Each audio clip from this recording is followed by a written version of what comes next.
কদিন আগে শুনলাম এই মাজার পূজারী এক ভণ্ড ইউটিউবে বক্তব্য খুব ভাইরাল হয়েছে, ফেসবুকে ভাইরাল হয়েছে, বলতেছে যে 30 পারা কোরআনে নাকি রোজার কথা কোথাও নাই। নাউজুবিল্লাহ, জোরে বল, আরো জোরে বল নাউজুবিল্লাহ। এই ধরনের অশিক্ষিত মূর্খ ভণ্ডরা সমাজের মধ্যে বিতর্ক সৃষ্টি করে, এমনকি সাধারণ মানুষকে ধোঁকা দিয়ে বোকা বানাবার জন্য বলছে যে এই যে আপনি আত্মাকে কষ্ট দিচ্ছেন, পেটের মধ্যে যে কৃমিগুলো আছে, ক্ষুধার যন্ত্র নাকি ছটফট করতেছে। মূর্খতা এবং ভণ্ডামি একটু একটা মাত্রা থাকা উচিত। এই ধরনের কথাবার্তা বলে এগুলো আবার অনলাইনে ছাড়ে, লক্ষ লক্ষ মানুষ এগুলো দেখে, শুনে, অযৌক্তিক প্রযুক্তি বক্তব্যগুলো শোনে। পেটের কৃমি নাকি কিয়ামতের দিন আল্লাহর কাছে যদি বলে যে আল্লাহ আমারে না খায়া কষ্ট দিছে, তাহলে তুমি তার বিচারটা করো, তো রোজাদার আল্লাহর কাছে কি জবাব দেবে? নাউজুবিল্লাহ পরে এই ধরনের শয়তানি কথাবার্তা এরা কোথার থেকে শিখেছে, কে এদেরকে শেখায় আমি জানি না, আমার জানা নাই। শুধু আমার জীবনে ঘটে যাওয়া একটা ঘটনা আছে, অনেক দিন আগের কথা। আমি তখন কাদের মার্কেট বাজার মসজিদে, আমি তখন জুমার নামাজে খুতবা দিই, বুট বাজার আসার আগে দিই। ওই এলাকার চট্টগ্রামের মাইজভান্ডারের এক মুরিদ, তিনি রমজান মাসে প্রকাশ্যে সিগারেট পান করে ধূমপান করতেছে, মসজিদের সামনে দিয়ে যাচ্ছে। আমার বাবার বয়সী লোক, কালো করে মানুষ, তো দেখে মেজাজটা একটু খারাপ হয়ে গেছে। তখন বয়সের ভারসাম্যতা এত ছিল না, আমি তাকে বলেই ফেললাম যে চাচা আপনার লজ্জা হয় না একটু? এই ভাষায় বলেছিলাম, আপনার কি শরম নাই? আপনি যে এই যে বয়সে রমজান মাসে মসজিদের সামনে দিয়ে সিগারেট টানতেছেন, আপনাকে একটু লজ্জা হয় না, শরম হয় না আপনার? আমাকে কি জবাব দিয়েছিল শোনেন। আমাকে জবাব বলেছিল, তোমার তো বয়স কম আর তুমি হচ্ছে শরীয়তের হুজুর, তুমি এটা বুঝবা না। আমার হলো বয়স কম, আমি শরীয়তের হুজুর, আমি এটা বুঝবো না। এটা মারিফতের, এটা আধ্যাত্মিক ব্যাপার, এটা তরিকতের ব্যাপার। তবে তুমি ছোট মানুষ, তোমাকে একটা কথা বলে রাখি, আমাকে সবক দিচ্ছে, একটা কথা বলে রাখি, আত্মাকে কষ্ট দিয়ে রোজা রাখা জায়েজ নেই। এই হচ্ছে ফতোয়া। এই ফতোয়ায় আমল করে তারা খাচ্ছেন গাঁজা, খাচ্ছেন সিগারেট, নাউজুবিল্লাহ জোরে বলেন। আবার তাদের পিছনে কিছু লোকেরা, বিপদগামী লোকেরা ঘুরে, কোরআন বোঝে না, সুন্নাত বোঝে না, এদের কথা আবার শোনে। আল্লাহ যেন আমাদের সকল ভাইদেরকে হেফাজত করেন। আমার দৃঢ় বিশ্বাস, আলহামদুলিল্লাহ, এই মসজিদে নামাজে যারা আসে তারা আল্লাহর রহমতে এই ধরনের আকীদায় বিশ্বাসী নয়, ঠিক কিনা বলেন? যারা এই ধরনের বদ আকীদায় বিশ্বাসী, ওরা নামাজও করে না, ওরা রোজাও রাখে না, এরা হজও করে না, এরা যাকাতও দেয় না। এরা শুধু একটা কথাই বলে, কাবাই আমার বাবা, বাবাই আমার কাবা। নাউজুবিল্লাহ। লাকাল হামদ হামদান কাসীরা তাইয়িবান মুবারাকান ফীহি ইয়া রাব্বি লাকাল হামদু কামা ইয়ানবাগী লিজালালি ওয়াজহিকা ওয়া আযীমি সুলতানিকা। আল্লাহ তাআলা আমাদের জুমার নামাজকে কবুল করুন। আমিন। রমাদানুল মুবারক আল্লাহ তাআলা কবুল করেন। আমিন। আমাদের জিন্দেগীর গুনার খাতা আল্লাহ তাআলা মাফ করে দিন। আমিন। আল্লাহর পথের পথিক হওয়ার তৌফিক আল্লাহ পাক আমাদেরকে দান করুন। আমিন। আমাদের রোজা, সাহারি, তারাবি, ইফতার আল্লাহ তাআলা কবুল করে আমাদের নাজাতের ওসিলা হিসেবে মঞ্জুর করেন। আমিন। নবী করিম সাল্লাল্লাহু আলাইহি ওয়াসাল্লাম মাহে রমাদানুল মুবারকের নিয়ামত সম্পর্কে এত কথা বলেছেন, এত বর্ণনা দিয়েছেন, এত বেশি ফজিলতের কথা বলেছেন। রমজান পাওয়ার পরে এই নিয়ামতকে যদি কেউ হাতছাড়া করে, নবী করিম সাল্লাল্লাহু আলাইহি ওয়াসাল্লাম তার ধ্বংসের জন্য কবুল বলেছেন। এমনই নিয়ামতের মাস এই রমাদানুল মুবারক। আল্লাহর হাবিব সাল্লাল্লাহু আলাইহি ওয়াসাল্লাম বলেছেন, ইদা দাখালা রমাদান, রমজান যখনই শুরু হয়, ফুতিহাত আবওয়াবুর রাহমা, ফুতিহাত আবওয়াবুস সামা, রমজান শুরু হলো, আসমানের দরজাগুলো উন্মুক্ত হয়ে গেল। রহমতের দরজাগুলো উন্মুক্ত করে দেওয়া হলো। অগুল্লিকাত আবওয়াবু জাহান্নাম, জাহান্নামের দরজাগুলো বন্ধ করে দেওয়া হলো। ওয়াসুলসিলাতিশ শায়াতিন, শয়তানকে শৃঙ্খলে আবদ্ধ করে দেওয়া হলো। রমজান যখনই শুরু হয়, ইদা দাখালা রমাদান ইউনাদি মুনাদিন, একজন ঘোষক আল্লাহর পক্ষ থেকে মানুষের মধ্যে এলান করে, ইয়া বাগিয়াল খাইরি আকবিল ওয়া ইয়া বাগিয়াশ শাররি আকসির। আল্লাহর পক্ষ থেকে ফেরেশতারা মানব গোষ্ঠীর উপরে এলান করে, ইয়া বাগিয়াল খাইরি আকবিল, হে কল্যাণের অন্বেষণকারীরা তোমরা এগিয়ে আসো। ওয়া ইয়া বাগিয়াশ শাররি আকসির, হে অকল্যাণ প্রত্যাশী মানুষগুলো, যারা গুনার প্রবঞ্চনায় নিজেকে লিপ্ত রাখো, যারা গুনাহ প্রত্যাশী মানুষ, আকসির, থেমে যাও। এটা গুনাহ করার মাস নয়, এটা ইবাদতের মাস। ফেরেশতারা ঘোষণা করতে থাকে। আবু হুরায়রা রাদিয়াল্লাহু তাআলা আনহু হাদিসের রাবি, বর্ণনাকারী সাহাবী হযরত আবু হুরায়রা বলেছেন, নবী করিম সাল্লাল্লাহু আলাইহি ওয়াসাল্লাম বলেন, কুল্লু আমালি ইবনি আদম ইউদাআফুল হাসানাতু বিআশরি আমসালিহা ইলা 700 দি'ফিন। قال الله تعالى إلا الصوم فإنه لي وأنا أجزي به وفي رواية وأنا أجزى به। বর্ণনাকারী সাহাবী হযরত আবু হুরায়রা রাদিয়াল্লাহু তাআলা আনহু বলেন, নবী করিম সাল্লাল্লাহু আলাইহি ওয়াসাল্লাম বলেছেন, রমজানের ইবাদতের মূল্য আল্লাহর কাছে এতটাই বেশি, কুল্লু আমালি বিনি আদম, প্রতিটি আদম সন্তানের আমল কি, ইউদাআফুল হাসানাতু বিআশরি আমসালিহা ইলা 700 দি'ফিন, আমলের সওয়াবগুলো আল্লাহ তাআলা 10 গুণ থেকে বৃদ্ধি করে করে 700 গুণ পর্যন্ত বৃদ্ধি করে দেন। যে কোনো আমল, আদনা থেকে আদনা, ছোট্ট থেকে ছোট্ট, ক্ষুদ্র থেকে অতি ক্ষুদ্র, ক্ষুদ্রাতি ক্ষুদ্র আমলগুলোকে আল্লাহ তাআলা এই মাসে, যার ইখলাস যত বেশি, যার মহব্বত যত বেশি, তার প্রাপ্তিও আল্লাহর কাছে তত বেশি। এর মানে হচ্ছে এই 30 পারা কোরআন রমজান মাসে নাজিল হলো।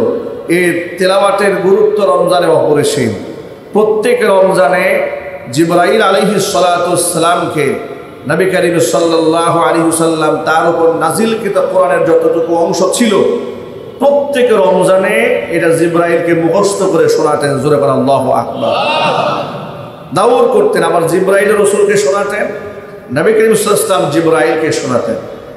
রমজানে কোরআন তেলাওয়াতের তো বিরাট আমল রয়েছে। যদি কোনো ব্যক্তি রমজানের বাহিরে এই কোরআন তেলাওয়াত একবার শেষ করে পুরো খতম, সে পাবে 10 গুণ সওয়াব।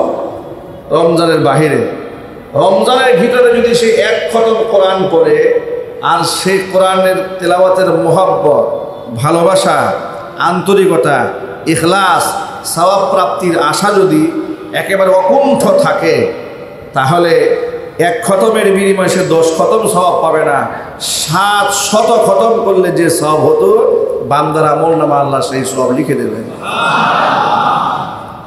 এই হচ্ছে রমজান মাসের স্পেশাল ফজিলত। এটা অফারের মাস। কিসের মাস যদি বলেন তো ভাই? এটাকে অফারের মাস হিসেবে গ্রহণ করতে হবে।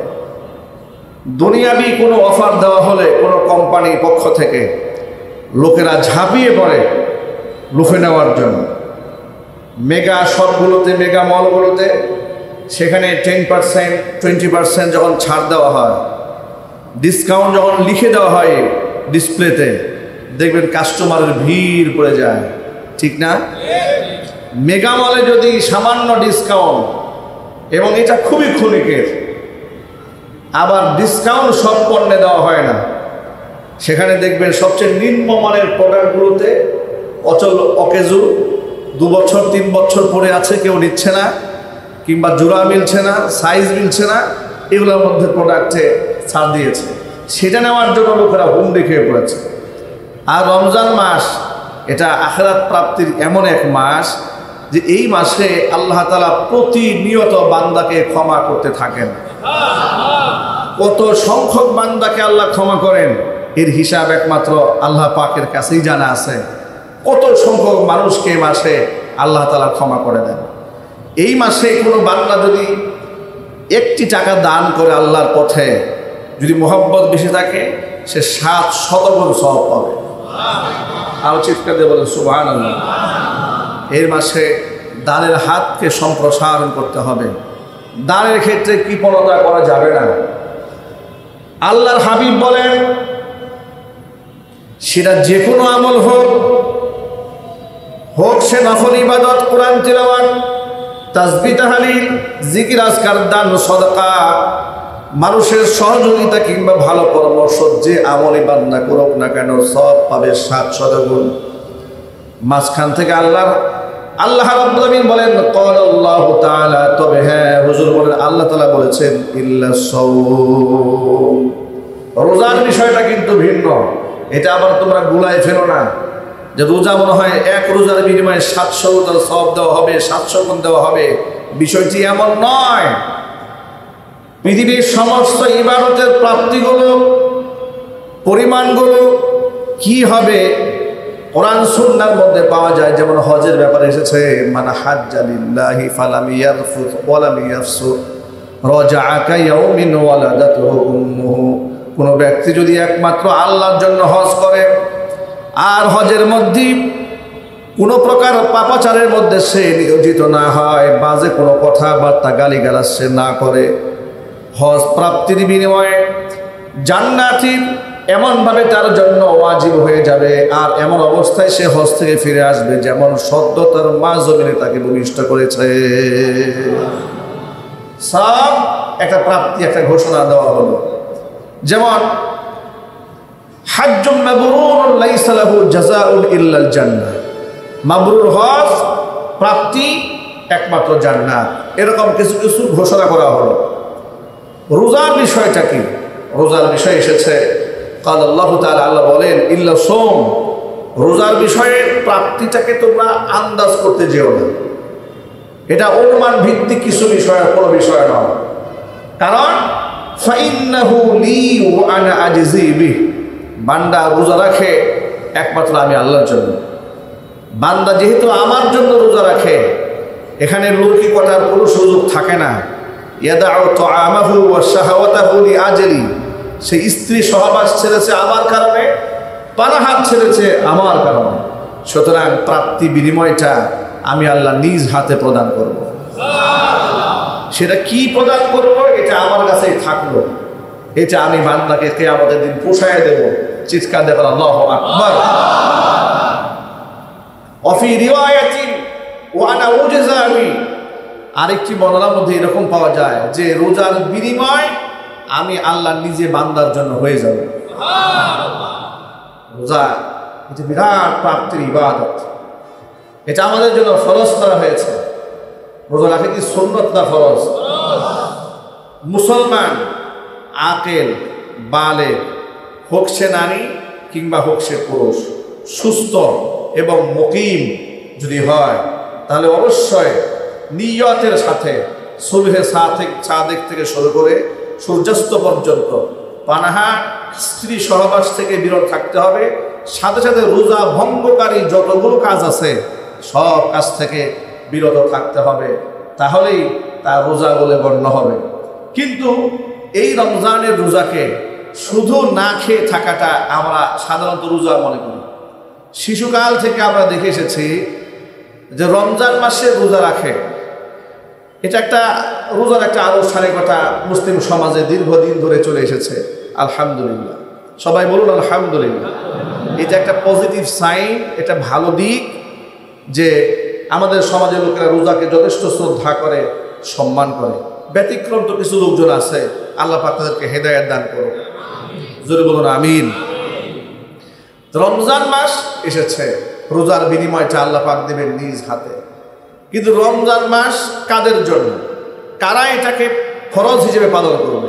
তাকে সুস্থ থাকতে হবে, তাকে মুকিম হতে হবে, তাকে মুসলমান হতে হবে, তাকে আকেল হতে হবে, তাকে বালেগ হতে হবে। তাহলে তার উপর রমজানের রোজাটা ফরজ হবে। আমাদের ছেলেরা, আমাদের মেয়েরা, তারা যদি আকেল হয়, বালেগ হয়, উপযুক্ত হয়, প্রাপ্তবয়স্ক হয়, তাহলে তাদের উপরেও রমজানের রোজা সুন্নতটা ফরজ, নিঃসন্দেহে ফরজ। যদিও এই সমাজের অনেক বাবা এবং মায়েরা তাদের প্রাপ্তবয়স্ক ছেলে মেয়েদেরকে রোজা রাখতে অনেকে উদ্বুদ্ধ করেন না, কোনো কোনো ক্ষেত্রে নিষেধও করেন। কেন? এই কথা বলেন যে বাবা সারাদিন তোমার না খেয়ে থাকতে খুব কষ্ট হবে। মা, উঠতি বয়সের মেয়ে, যৌবন সুই সুই কিংবা যৌবনে পদার্পণ করেছে, বালেগা হয়ে গেছে, তার উপর রোজা রাখা নিঃসন্দেহে ফরজ। মায়ের আদর করে বলল যে না, রোজা রাখলে তোমার চেহারা নষ্ট হয়ে যাবে, স্বাস্থ্য খারাপ হয়ে যাবে, এ কথা বলে আদর সোহাগ দেখিয়ে সন্তানকে শেষ রাতে ডাকলো না। এরকম বিপদগামী বাবা মা কি এই সমাজে আছে না? নিঃসন্দেহে আছে। ওই সমস্ত গার্জিয়ানদের উদ্দেশ্যে আমাদের স্পষ্ট বার্তা হলো এই যে আমি আমার সন্তানকে, আপনি আপনার সন্তানকে, ছেলে মেয়েদেরকে যতটুকু না ভালোবাসেন কিংবা আমরা ভালোবাসি, আমার আপনার চেয়ে মহান রব তার বান্দা এবং বান্দিকে কোটি কোটি গুণ বেশি ভালোবাসেন। ঠিক কিনা জোরে বলেন? এই যে আমাদের যে মহব্বত, আমাদের যে ভালোবাসা, আল্লাহ তাআলা তার ভালোবাসাকে 100 ভাগে ভাগ করেছেন। কত ভাগে? মহব্বতকে আল্লাহ তাআলা 100 ভাগে ভাগ করলেন। 99 ভাগ মহব্বত আল্লাহ তাআলা শুধু নিজের মধ্যে রেখে দিয়ে দিলেন একমাত্র বান্দাকে মহব্বত করার জন্য। আর 1 ভাগ ভালোবাসা গোটা বিশ্ব পরিমণ্ডলের সকল কুল কায়নাতের সমস্ত মাখলুকাতের অন্তরে আল্লাহ পাক ছড়িয়ে দিলেন। 1 ভাগ মহব্বত গোটা পৃথিবীর সমস্ত প্রাণীকুল, সমস্ত মানুষকুল, সমস্ত পক্ষীকুল, সকলের অন্তরে আল্লাহ একদম ছড়িয়ে দিয়েছেন মাত্র 1 ভাগ ভালোবাসা। সেই 1 ভাগ ভালোবাসার 1টা ভাগই তো চতুর্দিকে ভাগ করে দেওয়া হয়েছে। কতটুকু সিটা ফোটা আমরা পেয়েছি। এই এতটুকু সিটা ফোটাতে মা ছেলের জন্য, ছেলে বাবার জন্য, বাবা ছেলের জন্য জীবন দিয়ে দিচ্ছে। সুবহানাল্লাহ বলেন। স্বামী স্ত্রীর জন্য, স্ত্রী স্বামীর জন্য, এমনকি পশু পাখিরা পর্যন্ত সন্তানের জন্য জীবন বিকীর্ণ, একদম বিষণ্ণ করে তুলেছে। আল্লাহু আকবার। 1 ভাগ মহব্বতের যদি ঠেলাটা এই জায়গায় গিয়ে দাঁড়ায় যে আপনি আপনার বাচ্চাকে শেষ সাথে জাগতে দিচ্ছেন না, 1 ভাগের 100 কোটি ভাগের 1 ভাগ আপনি পেয়েছেন। আপনি 1 ভাগ তো আর একা পান নাই, ঠিক কিনা বলেন? এমন তো না যে 1 ভাগ আপনাকে একাই দেওয়া হয়েছে, গোটা সৃষ্টিকুলের মধ্যে সরিয়ে দেওয়া হয়েছে 1 ভাগ। আর 99 ভাগ মহব্বত আল্লাহ নিজের মধ্যে রেখে দিয়েছেন বান্দাকে দেওয়ার জন্য। জোরে বলেন আল্লাহু আকবার। তাহলে সেই বান্দা বান্দিকে আল্লাহ কত ভালোবাসেন, সীমাহীন মহব্বত করেন। সীমাহীন মহব্বত করে আল্লাহ পাক তাকে হুকুম করেছেন, আকিল হয়েছো, বালেগ হয়েছো, মুসলমান হয়েছো, রমজান মাসে রোজা রাখো। কি ফায়দা হবে? কি আল্লাহ নবী সাল্লাল্লাহু আলাইহি ওয়াসাল্লাম বলেছেন, সুমু তাসিহু, রমজান মাসের রোজা তোমরা রাখো আর সুস্থতার নিয়ামত লাভ করো। জোরে বলেন সুবহানাল্লাহ। রমজানের রোজা রাখলে সে দুনিয়াবি ফায়দাও পাবে, সে সুস্থতার জিন্দগি পাবে। আপনারা হসপিটালগুলোতে তালাশ করে দেখেন, একটু কলেরা হসপিটালে যোগাযোগ করেন, রমজানে রোগীর সংখ্যা কম। সুবহানাল্লাহ বলবেন না? রমজানে কিসের সংখ্যা কম? রোগীর সংখ্যা রমজান মাসে কম। কারণ এটা রাসূলের হাদিস, সুমু তাসিহু, রোজা রাখো সুস্থতার নিয়ামত তোমরা গ্রহণ করো। সাহাবায়ে কেরাম রাদিয়াল্লাহু তাআলা আনহুম আজমাইন রমজানকে উদযাপন করতেন একটু ভিন্ন আঙ্গিকে।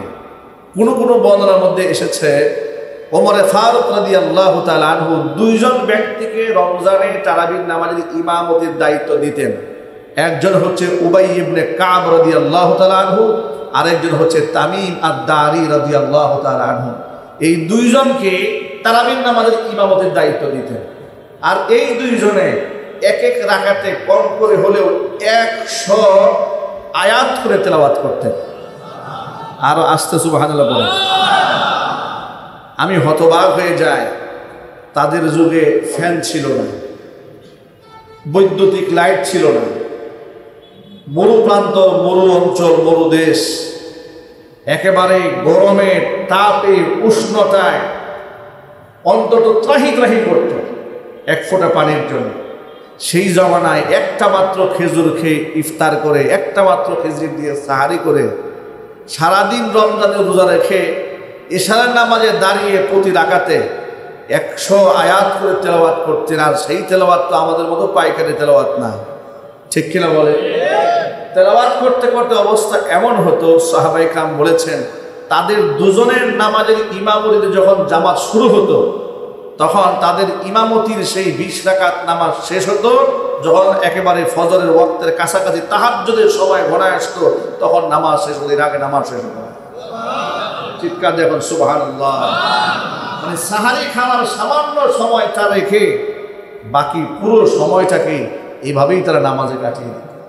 এই ছিল সাহাবায়ে কেরামের রমজান উদযাপন। আমাদের রমজান উদযাপনের চিত্রটা সম্পূর্ণ আলাদা, ঠিক না ভাই? বিরাট আমাদের প্রস্তুতি, ব্যাপক প্রস্তুতি। এক একজনের ঘরে 10 আইটেম 15 আইটেমের খাবার, সারা বছরে খায় নাই, সব জমা রাখছে রোজায় খাওয়ার জন্য। কথা বলে না কেন? কারণ সারা বছর তো খাওয়ার সময় পায় না, রমজানে খাবারের বিরাট মেনু। আর এই সুযোগে অসাধু ব্যবসায়ীরা সব কিছুর দাম বাড়িয়ে দিয়েছে। ব্যবসায়ীরাও বুঝে যে এটা এক জাতি, এক এমন আন্ধা জাতি, এই জাতি জন্মের খাওয়া খায় রমজানে, সুতরাং খাবারের দাম বাড়ালে কোনো অসুবিধা নাই, ঠিক কিনা বলে? আল্লাহ উভয় পক্ষে হেদায়েত দান করুন। আমরা আমাদের চাহিদাকে কমাই ফেলবো, আমরা বলি ইনশাআল্লাহ। আরো জোরে বলি ইনশাআল্লাহ।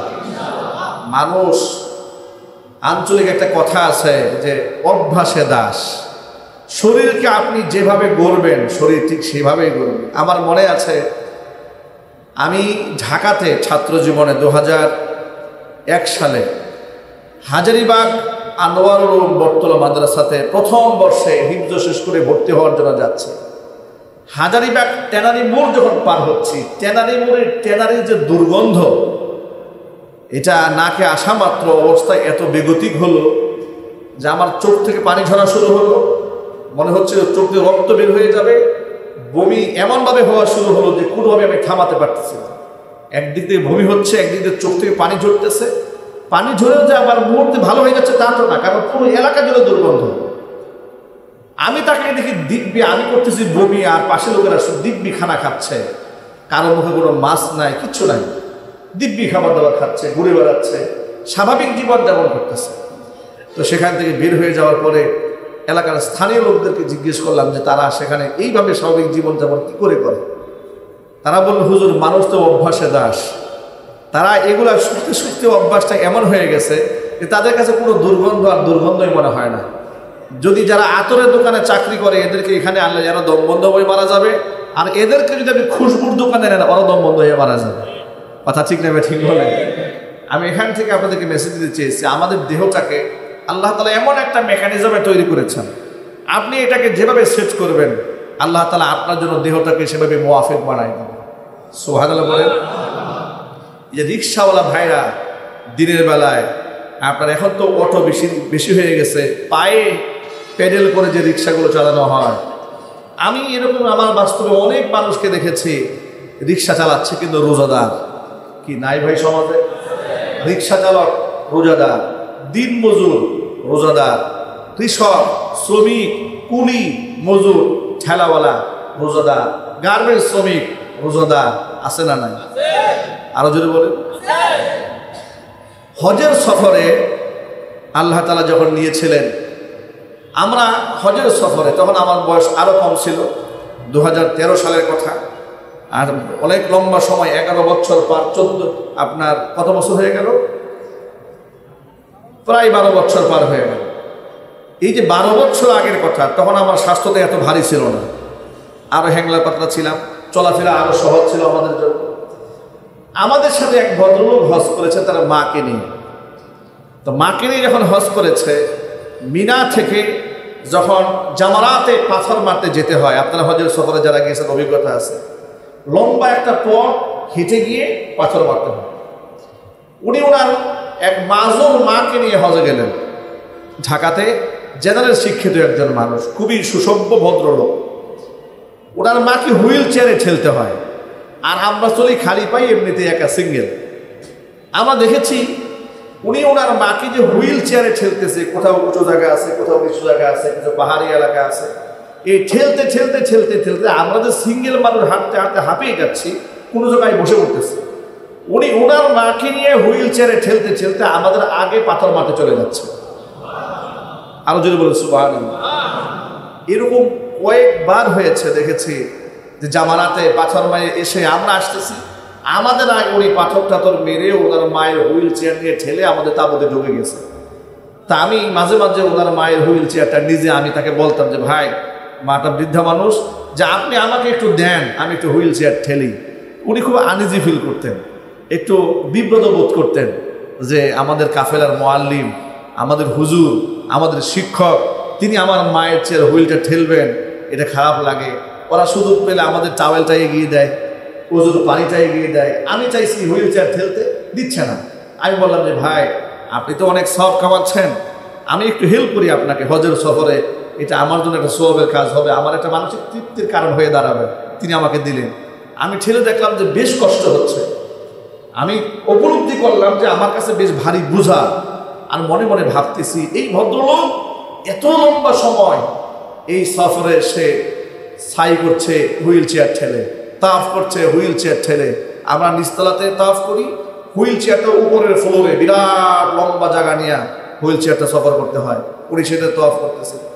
আমি লক্ষ্য করেছি যতগুলো কাজ উনি করেছেন, সমস্ত কাজগুলো আমরা সিঙ্গেলরা যতটুকু না করেছি তার থেকে বেশি উনি হুইল চেয়ার নিয়ে করেছেন। সাহায্য কে করেছেন যদি বলেন তো? উনি মানসিকভাবে প্রস্তুতি নিয়েছিলেন, আমার এই হজের কার্যক্রমগুলো আমাকে শেষ করতেই হবে আমার মাকে নিয়ে। আল্লাহ পাক তার জন্য সহজ করে দিয়েছিলেন। আমরা এখান থেকে সবক নিতে চাই যে আমরা হাজারো কষ্টের মধ্যে যদি আমাদের মানসিক প্রস্তুতিতে এমন হয় যে রমজানে যত প্রচণ্ড খরচ তাপ হোক না কেন, যত প্রচণ্ড রৌদ্র হোক না কেন, এই রোজা আমাকে রাখতেই হবে। আমি আমার দেহকে, আমার মনকে, আমার ব্রেইনকে, আমার চিন্তাকে যদি আমি আমার পক্ষ থেকে এই মেসেজটা দিয়ে রাখতে পারি যে এটা আমাকে আদায় করতেই হবে, আমার একটু কষ্ট লাগবে না। রমজানের রোজার মধ্যে আমরা আনন্দ খুঁজে পাব। ঠিক কিনা জোরে বলে? নবী করিম সাল্লাল্লাহু আলাইহি ওয়াসাল্লাম এই রোজা আসার 2 মাস আগে থেকে আল্লাহর কাছে শুধু রমজান পাওয়ার জন্য দোয়া করে থাকতেন। তিনি আল্লাহকে ডেকে বলতেন, আল্লাহুম্মা বারিক লানা ফি রজব ওয়া শাবান ওয়া বাল্লিগনা রমাদান। আল্লাহ তাআলা রজব শাবান আমাদের বরকত দান করো, রমজান পর্যন্ত আমাদের নেক হায়াত দারাজ করে দাও। রমজান মাসে যদি কোনো বান্দা একটি নফল ইবাদত করে, অন্য মাসে আল্লাহ তাআলা একটি ফরজ ইবাদতের সমতুল্য সওয়াব বান্দার আমলনামায় দান করে দেন। রমজান মাসে একটি ফরজ যদি কোনো বান্দা আদায় করে, অন্য মাসে 70টা ফরজের সওয়াব আল্লাহ পাক বান্দার আমলনামায় দান করে দেন। রমজানুল মুবারকের রোজা সম্পর্কে মহান আল্লাহ পাক বলেন, আস-সাওমু লি ওয়া আনা আজজি বিহি। বান্দা, প্রশ্ন হচ্ছে, আমরা নামাজও করি আল্লাহর জন্য, হজও করি আল্লাহর জন্য, যাকাতও দিই আল্লাহর জন্য, এমনকি যত প্রকারের ইবাদত বন্দেগী যা আছে সব আমরা করি কার জন্য? কিন্তু আল্লাহ তাআলা কোনো একটি জায়গার মধ্যে বললেন না আস-সালাতু লি, আজ-যাকাতু লি, আল হাজ্জু লি, হজ আমার জন্য, নামাজ আমার জন্য, যাকাত আমার জন্য। এভাবে না বলে শুধু রোজার ব্যাপারে কেন বললেন? এর কারণটা কি? এর কারণ হচ্ছে পৃথিবীতে রোজা ছাড়া যত ইবাদত আছে সব ইবাদতের মধ্যে লৌকিকতা করা সম্ভব, একমাত্র ইবাদত রোজা যার মধ্যে লৌকিকতার সুযোগ নাই। ঠিক কিনা বলেন? হজ এটা মানুষকে দেখানোর জন্য হতে পারে, কি পারে না? কথা বলতে পারে না? আমি এই মসজিদে আপনাদের মনে থাকার কথা, সম্ভবত 2015 কিংবা 16 সালে আমরা একটা কেরাত সম্মেলন করেছিলাম, মনে আছে আপনাদের? আন্তর্জাতিক মানের কারি সাহেবরা এখানে তিলাওয়াত করেছিলেন, শেখ আহমদ বিন ইউসুফ আল আজহারি হাফিজাহুল্লাহ সহ অনেক বরেণ্য কারীরা তিলাওয়াত করেছিলেন। ওই সময় আমরা একটা কার্ড ছাপিয়েছিলাম এলাকার বিশিষ্ট ব্যক্তিদেরকে দাওয়াত দেওয়ার জন্য। সেই কার্ডে এই এলাকারই এক স্বনামধন্য ব্যক্তি, আমি নামটা এখন উচ্চারণ করব না, নামের শুরুতে আলহাজ লেখা হয়নি বলে ওই কার্ড নিয়ে আমার এই যে পাশে হুজরাখানা, এখানে এসে আমার কাছে অভিযোগ দায়ের করেছিলেন যে হুজুর, কতবার হজ করলে মানুষ আলহাজ হয়? আমি তখন বললাম যে এই ধরনের কোনো সূত্র তো আমার জানা নাই যে কতবার হজ করলে মানুষ আলহাজ হয়। তখন তিনি আমাকে বললেন যে আমি যতটুকু জেনেছি, একবার হজ করলে হয় হাজি, 3 বার হজ করলে হয় আলহাজ। আমি বললাম এই ধরনের কোনো সূত্র না কোরআনে আছে, না হাদিসে আছে, না ইস্তেলাহি পারিভাষিক অর্থে আছে, কিচ্ছু নাই। তো আচ্ছা, আপনার বক্তব্য পরিষ্কার করে বলেন যে আপনি কি বলতে চাচ্ছেন। তিনি বললেন, হুজুর দেখেনি যে আমার নাম, আমি 3 বার হজ করেছি, কিন্তু আমার নামের শুরুতে আলহাজটা লেখা হয় নাই, কার্ডে আমার নামের মধ্যে আলহাজ নাই। আমার কি মান সম্মানটা ঠিক থাকলো? কত বড় ইজ্জত আলী, বুঝতে পেরেছেন তো? এটা আমাদের জীবনের বাস্তব অভিজ্ঞতা যে লোকেরা নামের শুরুতে আলহাজ নাই কেন, এই জন্য আমাদের কাছে জবাবদিহিতা করতে এসেছেন। মনে রাখবেন, লোকেরা সবাই আল্লাহর জন্য হজ করে না, সবাই আল্লাহর জন্য উমরা করে না, সবাই গুনাহ মাপের জন্য আল্লাহর কাছে চোখের পানি ফেলে না। চোখের পানি অনেক সময় হয় বুকা ও নিফাক, মুনাফিকের কান্না আছে, চোখের পানি লৌকিকতার কারণেও হতে পারে। কথা ঠিক নেবে, ঠিক যদি বলে চোখের পানি, আপনি বলবেন যে চোখের পানি আবার মানুষকে দেখাবার জন্য হয়, আমি বলবো হ্যাঁ হয়, কোরআনে আছে। সুবহানাল্লাহ বলে। হযরত ইউসুফ আলাইহিস সালাতু ওয়াস সালামকে 10 ভাই যখন কুয়ার মধ্যে ফেলে দিয়েছিল, ইতিহাস তো 6 মাস ধরে ধারাবাহিক আমার এখানে আপনারা বয়ানে অনেক লম্বা সময় শুনেছেন, ইতিহাস বলবো না।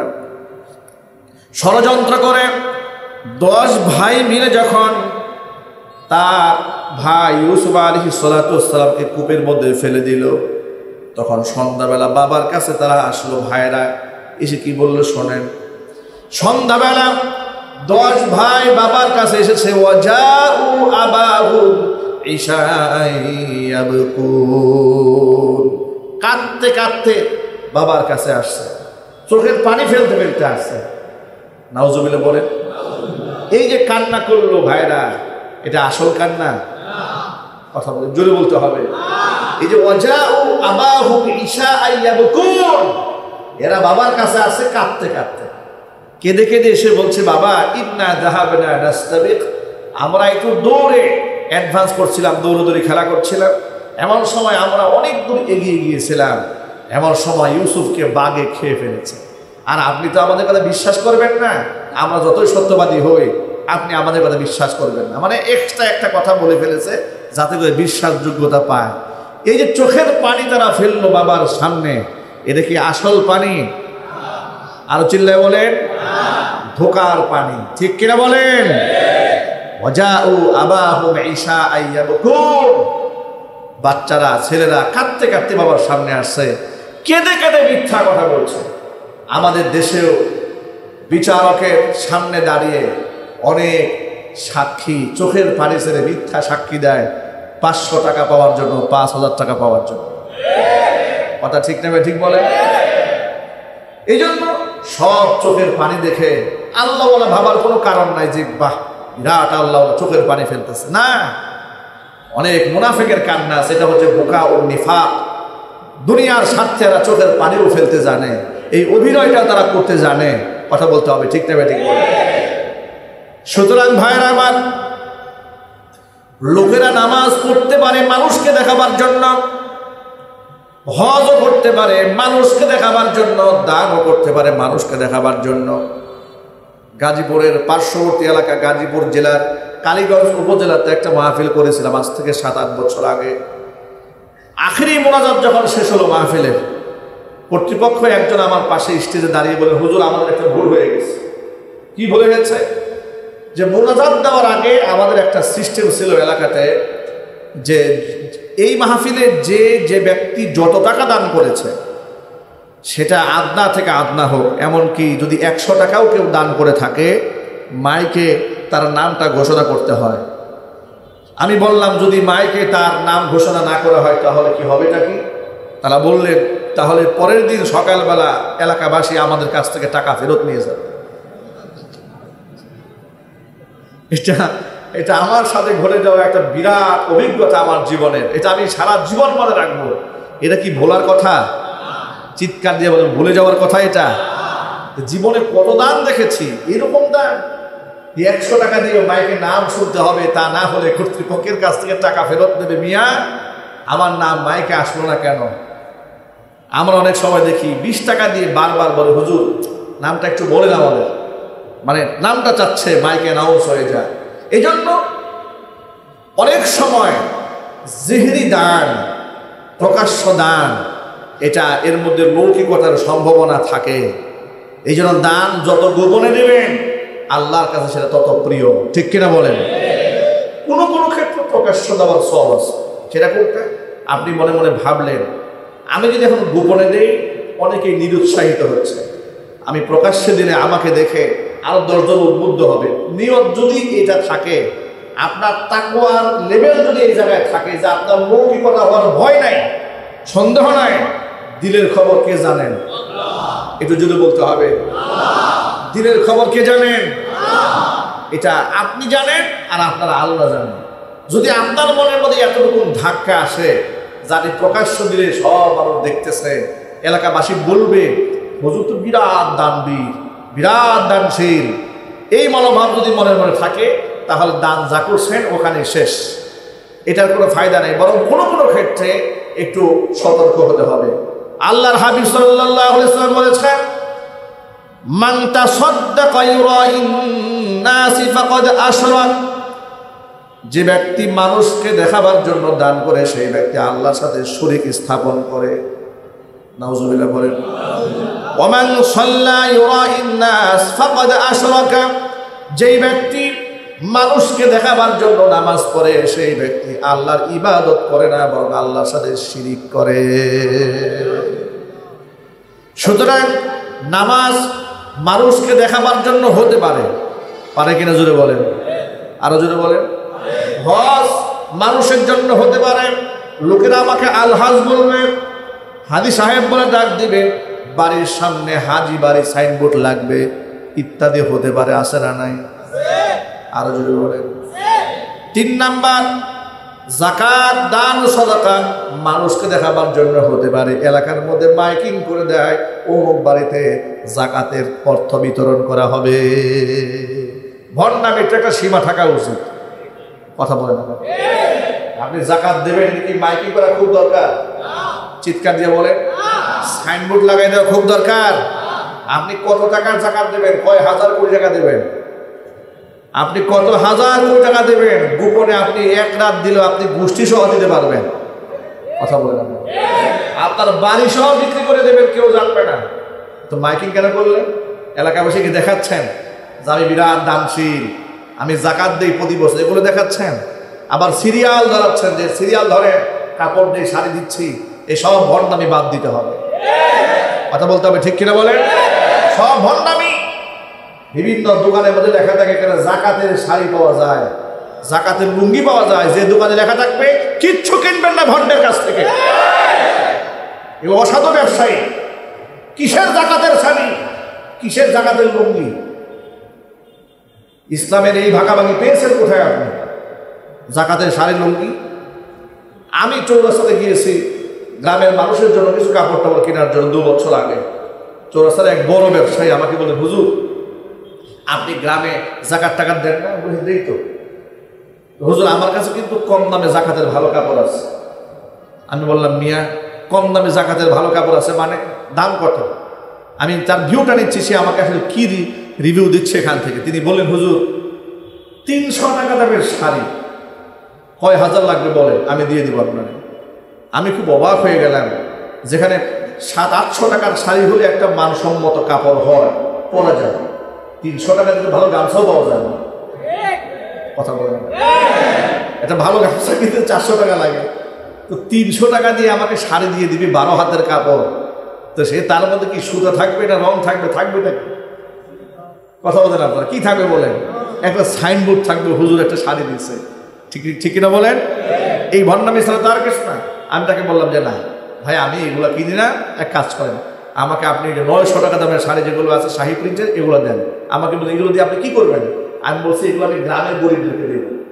উনি আমার দিকে হতবাক হয়ে তাকিয়ে বলেন হুজুর আপনারে আমি একটা লোক দেখলাম যে গ্রামের লোকদের জন্য আপনি 900 টাকা দাম শাড়ি কিনেন, এই চৌরাস্তার 4-5টা বাড়ির মালিক সে আমার কাছ থেকে গতকালকে 300 টাকা দামে শাড়ি নিয়ে গেছে 1000।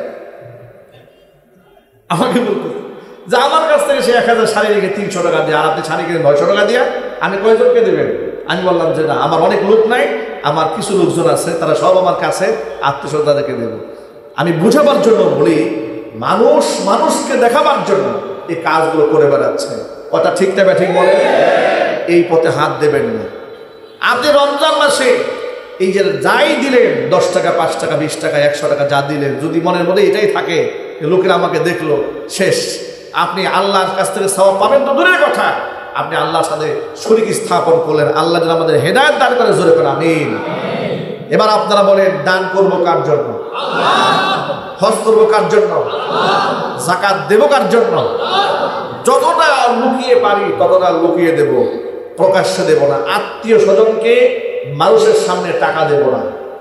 তারা আনইজি ফিল করবে, ইতস্ততা বোধ করবে যে দেখো আমাকে গরিব বলে, আমাকে মনে হয় একটু অসহায় হিসেবে আমার দিকে করুণার দৃষ্টিতে তাকাচ্ছে। তার মনের মধ্যে যেন এটা না আসে।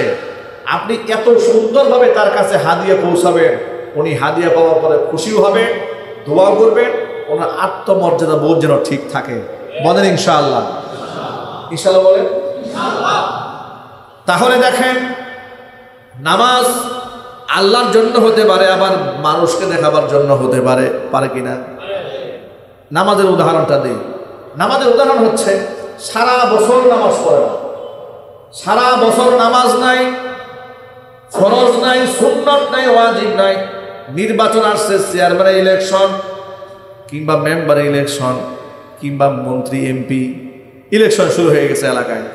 দেখবেন সব প্রার্থীরা মাথায় টুপি টাপি দিয়ে, একদম সাদা ধবধবা ইন্ডিয়ান ধুতি কাপড় দিয়ে পাঞ্জাবি পরে একদম সামনে মিম্বারে এসে আসসালামু আলাইকুম মুসল্লি ভাইরা, আছে না নাই? একটু জুড়ে বলেন আপনার আছে না? এখন আপনি বলেন, ওর যে নামাজ, ওর যে মাথার বর্তমানে টুপি, এটা আল্লাহর জন্য, আল্লাহ রসুলের জন্য না মানুষকে ধোকা দিয়ে বোকা বানাবার জন্য? মানুষের ধর্মীয় স্বীকৃতি নিয়ে কিছু মার্কার মধ্যে ভোট পাওয়ার জন্য এই ভণ্ডামি করেছে। কথা ঠিক নেবে? ঠিক বলে।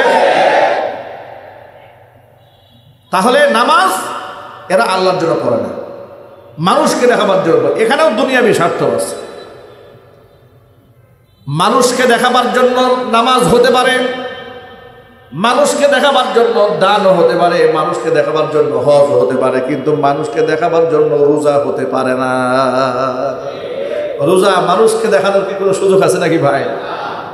কোনো ব্যক্তি যদি ঘরের দরজা বন্ধ করে তৃপ্তি সহকারে খাবার খেয়ে মানুষের সামনে চলে আসে, লোকে তাকে রোজদারি মনে করবে, ঠিক কিনা বলে? যদি কেউ গোসল করতে গিয়ে পানি পান করে পৃথিবীতে কেউ দেখবে না, কিন্তু আল্লাহর কসম করে বলা যায় দুনিয়ার কোনো রোজাদার এই কাজটি করে না। তিনি তো করেনই না। যদি অনাকাঙ্ক্ষিত ভাবে কোনো ঘটনা ঘটে যায়, এমন ভাবে লজ্জিত হন, হুজুরদের কাছে দৌড়াতে থাকেন, হুজুর আমি একটা কাজ একটা করে ফেলছি, আবার রোজাটা হবে কিনা বলেন তো?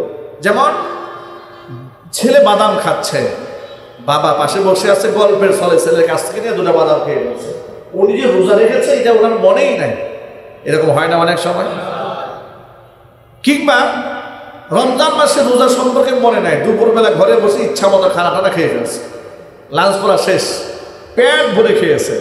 খাওয়ার পরে এরপরে তার হঠাৎ করে বউ ডাক দিচ্ছে, এই তুমি কি করতেছো?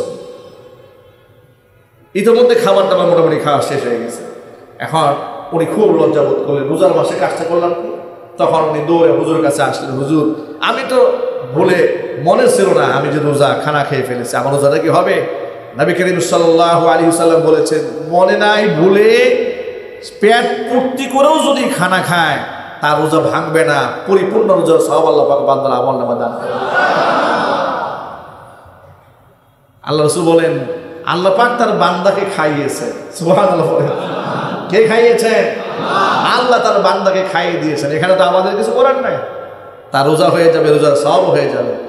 ভুলে ওযু করতে গিয়ে আপনার একটা হচ্ছে ভুলে হয়ে যাওয়া, আর একটা হচ্ছে মনে না থাকা, দুই জিনিস।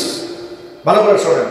ওযু করতে গেছেন, আপনি জানেন আপনি রোজাদার, হঠাৎ করে মুখে পানি ঢুকে গেছে, আপনি জানতেন আপনি রোজাদার, কিন্তু অসতর্কতার কারণে পানি ঢুকে গেল, সেটা এক জিনিস। আর মনে নাই পানি খেয়েছেন, সেটা আরেক জিনিস। যদি মনে নাই পানি খেয়েছেন, রোজা ভাঙবে না, রোজা কাজাও করতে হবে না। কিন্তু অনাকাঙ্ক্ষিতভাবে অসতর্কতার কারণে পানি ঢুকে গেছে, তাহলে আপনার রোজাটা ভেঙে যাবে। ভেঙে যাওয়ার অর্থ এই না যে তাহলে ভেঙেই যেহেতু গেছে বাকি সময়টা একটু ভাত টাত খাইয়া একটু হৃষ্টপুষ্ট হয়ে যায়, তার কোনো সুযোগ নেই। আপনাকে না খায় থাকতে হবে, ইফতার পর্যন্ত ইফতার করবেন। কিন্তু এই রোজাটা শুধুমাত্র রমজানের পর আপনি একটা রোজা কাজা করবেন, কাফারা দিতে হবে না। রোজা রেখে বিনা কারণে শারঈ ওযর ছাড়া যদি আপনি ইচ্ছাকৃতভাবে রোজাকে ভেঙে ফেলেন, তাহলে কাজা কাফারা সহ 61টা রোজা রাখতে হবে। কতগুলো? 61টা রোজা রাখতে হবে। তা না হলে রমজানের একটি রোজার বিনিময়ে আপনি ভাঙার কারণে যে অপরাধী হবেন, এর ভয়াবহ শাস্তি বড় মারাত্মক। আল্লাহ তাআলা আমাদেরকে হেফাজত করুক, জোরে করে আমিন। ভাইরা আমার, মূল বক্তব্যে ফিরে আসি। হাদিসের অংশের ব্যাখ্যায় বোঝা গেল নামাজ আল্লাহর জন্য হতে পারে, আমার নামাজ বান্দার জন্য হতে পারে। কথা বলতে হবে, ঠিক কিনা? নামাজ অনুরূপভাবে হজ আল্লাহর জন্য মানুষ করতে পারে, আবার মানুষ হাজী সাহেব বলবে এই জন্য লোকেরা করতে পারে। এই জন্য নামাজের ব্যাপারে আল্লাহ পাক বলেন নাই যে আসসালাতুলি আল হাজ্জুলি ওয়াজ যাকাতুলি। রোজার ব্যাপারে আল্লাহ রাব্বুল আলামিন বলেন as-সাওমুলি, রোজা আমি আল্লাহর জন্য। ইয়াদা তাআমাহু ওয়া শাহাওয়াতাহু লিয়াজলি, বান্দা একমাত্র আমার খুশির জন্য স্ত্রী সহবাস থেকে পানাহার থেকে বিরত থেকেছে। বান্দা যেহেতু আমার জন্য না খায় থেকেছে, বান্দার বিনিময়টা কিয়ামতের দিন আমি আল্লাহ তাআলা নিজ হাতেই প্রদান করব। ওয়া আনা উজযা বিহি, বান্দার এই ইবাদতের বিনিময় আমি আল্লাহ নিজেই বান্দার জন্য হয়ে যাব। কুন সুবহানাল্লাহ। এত বড় সওয়াব, এই রোজাটা কি বাদ দেওয়া যাবে? রোজা সবগুলি রাখবো, আমরা বলি ইনশাআল্লাহ। কারা কারা রাখবেন? দু হাত দেখতে চাই। আল্লাহ আমাদের সকলের হাতকে তুমি কবুল করে নাও, জোরে করে আমিন। সকলের সাহারি তারাবি ইফতারকে তুমি কবুল করে নাও। আমাদের জিন্দেগির গুনাহ খাতা আল্লাহ তুমি মাফ করে দাও। হাত নামান। রোজার মাসে নিজেরাও রোজা রাখবো, সন্তানদেরকে নিয়ে রোজা রাখবো, বলেন ইনশাআল্লাহ। নিজের উপযুক্ত ছেলে মেয়েকে রোজা ভাঙতে দেবেন না, রোজার প্রতি তাদেরকে শ্রদ্ধাশীল বানাবেন, তাদেরকে সম্মানবোধ শেখাবেন রমজানের রোজার ব্যাপারে। আল্লাহ পাক আমাদের তৌফিক দান করেন। কোনো ভণ্ড মিথ্যুক প্রতারকদের কথায় কান দিবেন না। কদিন আগে শুনলাম এই মাজার পূজারী এক ভণ্ড ইউটিউবে বক্তব্য খুব ভাইরাল হয়েছে, ফেসবুকে ভাইরাল হয়েছে, বলতেছে যে 30 পারা কোরআনে নাকি রোজার কথা কোথাও নাই। নাউজুবিল্লাহ, জোরে বল, আরো জোরে বল নাউজুবিল্লাহ। এই ধরনের অশিক্ষিত মূর্খ ভণ্ডরা সমাজের মধ্যে বিতর্ক সৃষ্টি করে, এমনকি সাধারণ মানুষকে ধোঁকা দিয়ে বোকা বানাবার জন্য বলছে যে এই যে আপনি আত্মাকে কষ্ট দিচ্ছেন, পেটের মধ্যে যে কৃমিগুলো আছে, ক্ষুধার যন্ত্র নাকি ছটফট করতেছে। মূর্খতা এবং ভণ্ডামি একটু একটা মাত্রা থাকা উচিত। এই ধরনের কথাবার্তা বলে এগুলো আবার অনলাইনে ছাড়ে, লক্ষ লক্ষ মানুষ এগুলো দেখে, শুনে, অযৌক্তিক কুযুক্তি বক্তব্যগুলো শোনে। পেটের কৃমি নাকি কিয়ামতের দিন আল্লাহর কাছে যদি বলে যে আল্লাহ আমার না খায়া কষ্ট দিছে, তাহলে তুমি তার বিচারটা করো, তো রোজাদার আল্লাহর কাছে কি জবাব দেবে? নাউজুবিল্লাহ পরে। এই ধরনের শয়তানি কথাবার্তা এরা কোথার থেকে শিখেছে, কে এদেরকে শেখায় আমি জানি না, আমার জানা নাই। শুধু আমার জীবনে ঘটে যাওয়া একটা ঘটনা আছে, অনেক দিন আগের কথা। আমি তখন কাদের মার্কেট বাজার মসজিদে, আমি তখন জুমার নামাজে খুতবা দিই, বুট বাজার আসার আগে দিই। ওই এলাকার চট্টগ্রামের মাইজভান্ডারের এক মুরিদ, তিনি রমজান মাসে প্রকাশ্যে সিগারেট পান করে ধূমপান করতেছে, মসজিদের সামনে দিয়ে যাচ্ছে। আমার বাবার বয়সী লোক, কালো করে মানুষ, তো দেখে মেজাজটা একটু খারাপ হয়ে গেছে। তখন বয়সের ভারসাম্যতা এত ছিল না, আমি তাকে বলেই ফেললাম যে চাচা আপনার লজ্জা হয় না একটু? এই ভাষায় বলেছিলাম, আপনার কি শরম নাই? আপনি যে এই যে বয়সে রমজান মাসে মসজিদের সামনে দিয়ে সিগারেট টানতেছেন, আপনাকে একটু লজ্জা হয় না, শরম হয় না আপনার? আমাকে কি জবাব দিয়েছিল শোনেন। আমাকে জবাব বলেছিল, তোমার তো বয়স কম আর তুমি হচ্ছে শরীয়তের হুজুর, তুমি এটা বুঝবা না। আমার হলো বয়স কম, আমি শরীয়তের হুজুর, আমি এটা বুঝবো না। এটা মারিফতের, এটা আধ্যাত্মিক ব্যাপার, এটা তরিকতের ব্যাপার। তবে তুমি ছোট মানুষ, তোমাকে একটা কথা বলে রাখি, আমাকে সবক দিচ্ছে, একটা কথা বলে রাখি, আত্মাকে কষ্ট দিয়ে রোজা রাখা জায়েজ নেই। এই হচ্ছে ফতোয়া। এই ফতোয়ায় আমল করে তারা খাচ্ছেন গাঁজা, খাচ্ছেন সিগারেট, নাউজুবিল্লাহ জুড়ে বলে। আবার তাদের পিছনে কিছু লোকেরা, বিপদগামী লোকেরা ঘুরে, কোরআন বোঝে না, সুন্নাত বোঝে না, এদের কথা আবার শোনে। আল্লাহ যেন আমাদের সকল ভাইদেরকে হেফাজত করেন। আমার দৃঢ় বিশ্বাস, আলহামদুলিল্লাহ, এই মসজিদে নামাজে যারা আসে তারা আল্লাহর রহমতে এই ধরনের আকীদায় বিশ্বাসী নয়। ঠিক কিনা বলেন? যারা এই ধরনের বদ আকীদায় বিশ্বাসী, ওরা নামাজও করে না, ওরা রোজাও রাখে না, এরা হজও করে না, এরা যাকাতও দেয় না। এরা শুধু একটা কথাই বলে, কাবাই আমার বাবা, বাবাই আমার কাবা। নাউজুবিল্লাহ।